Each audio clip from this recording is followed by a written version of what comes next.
حدیث نمبر 18 عن أبي هريرة رضي الله عنه قال قال رسول الله صلى الله عليه وسلم لا تجعلوا بيوتكم قبورا ولا تجعلوا قبري عيدا وصلوا علي فإن صلاتكم تبلغني حيث كنتم۔ سنن ابو داود حدیث نمبر 2042۔ علامہ البانی رحمہ اللہ نے فرمایا ہے کہ یہ حدیث صحیح ہے۔ نبی صلی اللہ علیہ وسلم کی عظمت میں غلو سے پرہیز۔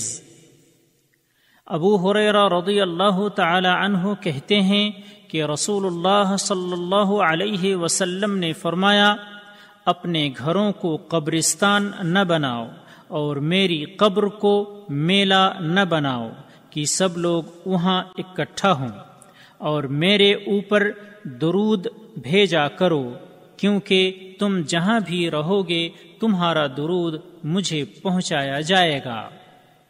فوائد: نمبر 1، نفلی نمازوں، ذکر و دعا اور تلاوت قرآن کریم سے گھروں کو بے آباد رکھنا جائز نہیں، ورنہ وہ قبرستان کے درجے میں ہوگا۔ نمبر 2، اس حدیث میں نبی صلی اللہ علیہ وسلم کی قبر کی زیارت کے خاطر عید جیسی محفلیں سجانے کی ممانعت ہے۔ اس سے مقصد لوگوں کو دشواریوں سے بچانا ہے، یا اس خوف سے کہ لوگ نبی صلی اللہ علیہ وسلم کی حد تعظیم سے تجاوز نہ کر جائیں۔ نمبر 3، اس حدیث میں نبی صلی اللہ علیہ وسلم کی قبر یا آپ کے علاوہ دیگر مزاروں اور آستانوں کی طرف رخت سفر باندھنے کی ممانعت کی صراحت ہے، کیونکہ اس کا شمار بھی قبر کو مقام جشن بنانے کے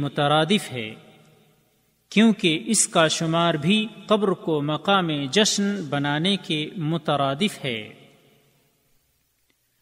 نمبر 4، ایک مسلمان شخص کے لیے یہ مناسب ہے کہ پوری محبت، تعظیم اور مکمل سرور و انبساط کے ساتھ کثرت سے آپ صلی اللہ علیہ وسلم پر درود یعنی دعائے رحمت پڑھے۔ راوی کا تعارف، ملاحظہ ہو حدیث نمبر 13۔